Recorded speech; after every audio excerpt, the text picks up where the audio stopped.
દેશની સીમાઓ માતાના વસ્ત્ર સમાન છે. તેનું રક્ષણ કરવું દરેક ભારતીયની ફરજ છે. ભીષ્મ પિતામહ. નમસ્કાર દર્શક મિત્રો, સરહદ ન્યૂઝ ચેનલમાં આપનું સ્વાગત છે. હું અનિતા ગોસ્વામી. હવે જોઈએ સમાચાર વિસ્તારથી.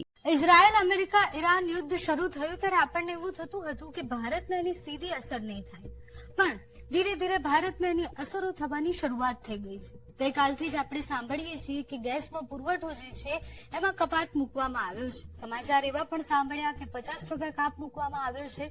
પણ વિસ્તારથી એ સમજવું છે કે કોને આનાથી વધારે ફરક પડશે. એટલે ઘર વપરાશનો ગેસ જે છે એ ઓછો થવાનો છે. બધા જ પ્રશ્ન સમજીએ અને એના જવાબ પણ સમજીએ. વૈશ્વિક સંકટ વચ્ચે રાજ્યમાં ગેસનો પુરવઠો જળવાઈ રહે એના માટે ગુજરાત સરકારે નિર્ણય લઈ લીધો છે. શું નિર્ણય લીધો છે? તો પેટ્રોલ કેમિકલ મંત્રી ઋષિકેશ પટેલે સ્પષ્ટ એક નિવેદન આપ્યું છે, જેમાં તેમણે કહ્યું છે કે સરકારની પ્રથમ પ્રાથમિકતા રાજ્યના સામાન્ય નાગરિકોના ઘરનો ચૂલો સળગાવવાનો છે. એટલે રાજ્ય સરકારની પ્રાયોરિટી ઘરના ગેસની બોટલો પહોંચે તેની છે. એટલે ઇન્ડસ્ટ્રીયલ ગેસમાં 50% કાપ મૂકવામાં આવ્યો છે. બાકીની કંપનીઓ, દૂધની ડેરી અને વગેરેમાં ગેસના જે કાપ મૂકવામાં આવ્યો છે એમાં 40%નો કાપ મૂકવામાં આવ્યો છે. ગુજરાતમાં એક પણ ચૂલો બંધ ન થાય તેની ચિંતા સરકાર કરી રહી છે.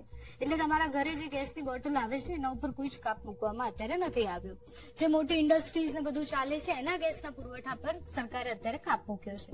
બીજી બાજુ કેન્દ્ર સરકારે અત્યારે ઘરેલું ગેસ સિલિન્ડર જે છે, એલપીજી જે છે, એના બુકિંગનો સમયગાળો વધારી દીધો છે. એટલે એ નિયમો કયા પ્રકારના છે આગળ જતા સ્પષ્ટીકરણ આવે અને પછી ખબર પડશે, પણ અત્યારે સમય વધારાની વાત થઈ રહી છે. અત્યારે મિડલ ઇસ્ટના તણાવ વચ્ચે સરકારે આ પગલું ગેસનો સંગ્રહ અટકાવવા માટે, એટલે જે ઓલરેડી બહુ જ વધારે સંગ્રહ કરીને રાખે છે એ અટકાવવા માટે અને બધાને એ સપ્લાય પૂરો મળી રહે એના માટે કરવામાં આવ્યું છે. આ સ્થિતિ માત્ર ગુજરાતની જ નથી, કારણ કે તમે વહેલી સવારથી જોતા હશો કે દેશભરમાંથી એ લાઈનોના વિડીયો સામે આવે છે કે જેમાં લોકો એ એજન્સીની બહાર લાઈન લગાવીને ઉભા છે ગેસ સિલિન્ડર માટે. પણ બહુ જ બધા વિસ્તારો એવા છે કે જ્યાં અત્યારે સપ્લાય ઓછું કરી દેવામાં આવ્યું છે ગેસનો. દિલ્હી, મધ્યપ્રદેશ, મહારાષ્ટ્ર, ઉત્તર પ્રદેશ, રાજસ્થાન, છત્તીસગઢ સહિતના રાજ્યોમાં કમર્શિયલ ગેસ સપ્લાય પર હાલ પૂરતો પ્રતિબંધ પણ મૂકી દેવામાં આવ્યો છે, કારણ કે એક સાથે આટલી બધી લાઈનો લાગવી અને એક સાથે જે અત્યારે લોકો ગભરાઈને ચિંતામાં આવીને, એટલે યુદ્ધની શરૂઆત થઈ એના પછી બધા એવું કહ્યું કે પેટ્રોલ ઓછું થઈ જવાનું છે, એની અછત થવાની છે. તો બહુ જ બધા ગામડાઓથી એવા વિડીયો સામે આવ્યા કે લોકો એક સાથે પેટ્રોલ ભરાવવા માટે પહોંચી ગયા હોય. અત્યારે એવી કોઈ સ્થિતિ નથી. આ તો વરસાદ પહેલા પાળ બાંધવાની સ્થિતિ છે. એટલે સરકાર પહેલેથી એવો નિર્ણય લઈ રહી છે કે ગેસનો સપ્લાય ઓછો કરી દે, એટલે જે પુરવઠો એક સાથે લોકો ભેગો કરે છે એ ન કરી શકે ને બધાને એ સમાન મળે. અત્યારે પ્રતિબંધના કારણે રેસ્ટોરન્ટ, હોટલ આ બધા પર બહુ જ અત્યારે તકલીફ છે, કારણ કે જે મોટી રેસ્ટોરન્ટ ને હોટલ ચલાવતા હોય એ લોકોને એક સાથે બહુ જ વધારે ગેસ લેવું પડતો હોય, એટલે ગેસના સિલિન્ડરો લેવા પડતા હોય. એના ઉપર અત્યારે જયારે કાપ મૂકવામાં આવ્યો છે તો એમને ઘણું નુકસાન થવાનું છે. બાકી સરકારનો નિર્ણય અત્યારે જે પ્રમાણે રાજ્ય સરકારનો નિર્ણય છે કે બધાના ઘર સુધી ગેસની બોટલો પહોંચે અને કોઈનું રાંધણનો જે ગેસ છે એ ઓછો ન થાય એના માટે અત્યારે કાપ મૂકવામાં આવ્યો છે.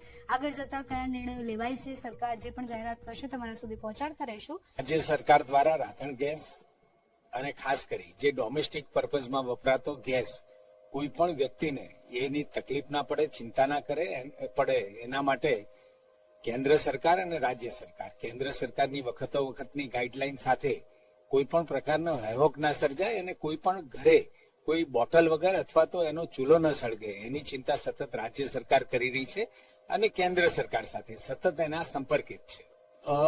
જે ઇન્ડસ્ટ્રીયલ ગેસીસ છે એના માટે પણ આપણે ઇન્ડસ્ટ્રીની અંદર 50% જેટલો કાપ કર્યો છે અને ફર્ટિલાઇઝર અને દૂધ માટે એ 40% જેટલો કાપ છે, જેથી કરી ડોમેસ્ટિક પર્પઝ માટે કે દરેક ઘરની અંદર જે રસોઈ માટે વપરાતો જે ગેસ છે, જે સિલિન્ડર છે, એમાં ક્યાંય કોઈ પણ પ્રકારનો વિક્ષેપ અથવા તો બાધા ના પડે અને રેગ્યુલર એનો નિયમિત પુરવઠો જળવાઈ રહે એના માટે રાજ્ય સરકાર કટિબદ્ધ છે.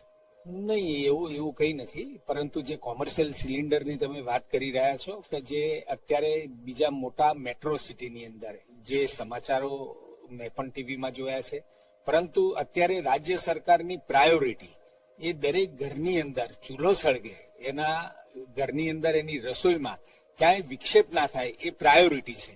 પરંતુ અત્યારે કોમર્શિયલ સિલિન્ડરમાં પણ કોઈ પણ પ્રકારની કાપ